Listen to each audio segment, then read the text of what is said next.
বুঢ়াত প্ৰস্ৰাৱগাৰ আঁচনিৰ কামক লৈ ৰাইজ অসন্তুষ্ট। প্লিন্থত চিৰাল ফাট মেৰামতি নকৰাকৈ ছাদ নিৰ্মাণ।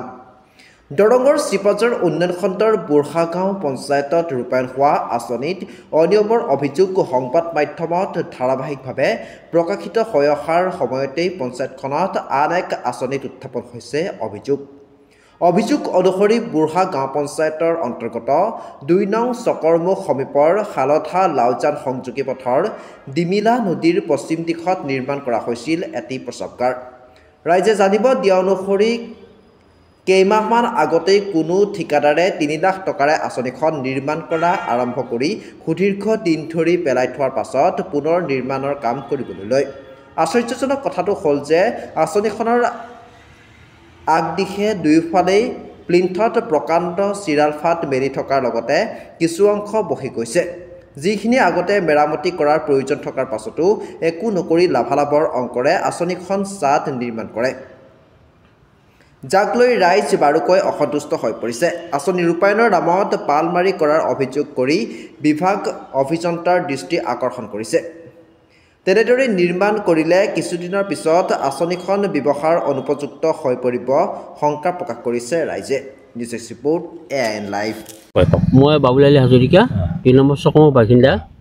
এইটো অনুষ্ঠান আমাৰ সকলো ৰাইজৰ এটা সম্পত্তি। এই সম্পত্তিটো এনেকুৱা কৰিছে য'ত নেকি জালি দুখন হ'ব লাগে এখন জালি দিছে, ৪ ইঞ্চি মূৰে মূৰে ৰ'দ বান্ধিছে আৰু ইতিমধ্যে ঘৰটো যিটো পিন আছিল পিনটো ফাটি বাগৰি পৰিছে, বাৰান্দাখন ফাটি বাগৰি পৰিছে, তাত ছাদ ঢালি গুচি গৈছে। কিমান টকা কোম্পানী? এইটো ৩,৩০,০০০ টকা। ৩,৩০,০০০ টকা পইচা ইতিমধ্যে তেওঁলোকে হেৰি কৰি কাম কৰিছে, সেই ফাল্টু কাম আৰু আমাৰ ৰাইজৰ পচন্দৰ কাম নহয়। সকলো ৰাইজে দেখা পাইছে যে দেখা পাই সময় সাপেক্ষে আমাৰ সময়টো নিমিলে। কোনো মানুহে এনেকৈ নিউজ দিব হেৰি ভয় কৰে। আমাৰ সম্পত্তি আমি কোনো কাৰণত আমি হেৰি কৰিব নিদিওঁ, বেয়া কৰিব নিদিওঁ, কাৰণ সকলোৰে এইটো মই ইয়াতে লেট্ৰিন বাথৰুমত মই পেচাব কৰিব, মই পায়খানা কৰিব, ময়ে নহয়, সকলো ৰাইজে আহিব, কিন্তু বস্তুটো সম্পত্তিটো আমাৰ ৰাইজৰ। কামক লৈ আপোনাক সন্তুষ্ট নহয়? তাৰমানে কামক লৈ আমি সন্তুষ্ট নহয়। কামটো অতি বেয়া কাম হৈছে আৰু তাত যিখিনি চিমেণ্ট মছলা দিব লাগে সেইখিনি দিয়া নাই তেওঁলোকে। অনলি মই দেখাত মই 10 বেগ চিমেণ্ট দেখিছোঁ।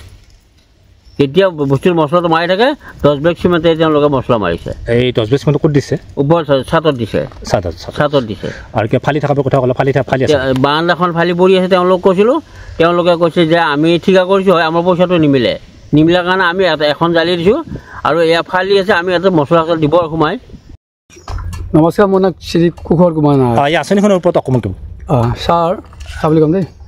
ছাৰ এনেই 3 লাখ কিমান 30,000 টকাৰ কামটো একোৱে হোৱা নাই। এখন খুন্দি দোকানী খুন্দি দোকান আৰু যেনিবা 3,30,000 টকাত খুন্দিখন একোটো নহয়, ডাঙৰ বিল্ডিং হ'ব লাগিছিল। ফাটি কৈছে, সেইকাৰণে আপোনালোকক ন্যায় দিব লাগিব না, এইটো কথা। ফাটি আছে নেকি? ফাটি আছে। ৰিপেয়াৰিং আপুনি পঠাই দিব দেই, এইটো কথা ন্যায় লাগিব। আপোনাৰ মোৰ নাম কুশল কুমাৰ নাথ। আপোনাক ক'লোঁ, আপুনি আহিব, আহি পেলাই চাই পেলাই কামটো ক্লিয়াৰ কৰি দিব। খগেন ডেকা মোৰ নাম, গাঁও হালদা। ইয়াত এই আমাৰ যিটো লেট্ৰিন বাথৰুম কিবা এটা বনাইছিল, আমি খুবেই ভাল পাইছিলোঁ, কিন্তু দেখা পালোঁ যে তাৰমানে এই বস্তুটো তলৰ খণ্ড গোটাই ফাটি আছে আৰু ওপৰত কেনেকুৱাকৈ কি কৰিছে আমি বুজি পোৱা নাই, পইচাও কিমান গম পোৱা নাই এতিয়ালৈকে, কিন্তু বস্তুটো ফালি চিৰি গোটাই নহা হৈ গৈছে। কামটো ভাল হোৱা নাই, একেবাৰে ভাল পোৱা নাই আৰু আমি এই বিষয়ত একদম ভাল লগা নাই আমাৰ। কিন্তু ইয়াতে বহুত মানুহৰ পিকনিকৰ ঠাই আছিলে, এইখিনি তাতে ক'ত শৌচ পেচাব কৰা লাগিলেও কেতিয়াবা তাৰমানে মানুহে নোৱাৰে, এতিয়া ফাটি গৈছে এইবিলাক। মোৰ নাম মহম্মদ আইনুল। গাঁও মোৰ জয়ন্তীপুৰ। আপুনি আঁচনিখনৰ ওপৰত কি কয়? আঁচনিৰ ওপৰত মানে কামটো মই ভাল দেখা নাই। ঘৰটো সম্পূৰ্ণ ফাটি আছে, কামটো একদম ডুপ্লিকেট কাম হৈছে। এইটো কোনে বনাইছে মই নাজানো, কিন্তু গাঁৱৰ মানুহবিলাকে চাইছিল নে নাই নাজানো। মই এতিয়া আহি থাকোঁতে দেখা পাইছোঁ পিনটো গোটেই অলৰেডি মেলা হৈ আছে। কামটো কি কামটো একদম ডুপ্লিকেট কাম হৈছে। লেট্ৰিন বাথৰুমৰ কাম একদম 2 নম্বৰী কাম হৈছে। কোনে বনাইছে নাজানো আৰু ফাটি আছে, গোটটো একদম মেলা দি আছে। আৰু কালি কামটো কৰি গৈছে কিজানি, আজি বাঁহ পৰিয়ে আছে বৰ্তমান তলত গুটকাবিলাক।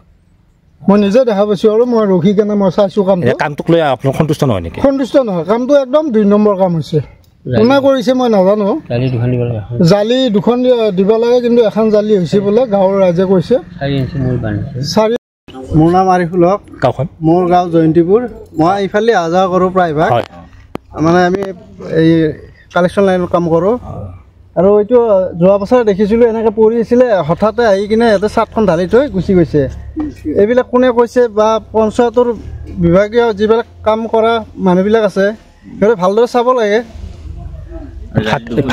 ফাটি থকা বুলি কৈছে হয়তো আছে গোটেইখিনি ফাটিয়ে গৈছে তলখানি ওপৰত চাটখন ঢালি থৈ গুচি গৈছে এখন জালঙি হেৰি দি পেলাই হেৰি কৰি থৈ গৈছে আপোনাক সন্তুষ্ট নহয় নেকি এইবিলাক কামত সন্তুষ্ট হ'ব নোৱাৰোঁ যিকোনো খবৰ বিজ্ঞাপনৰ বাবে যোগাযোগ কৰক 7896121996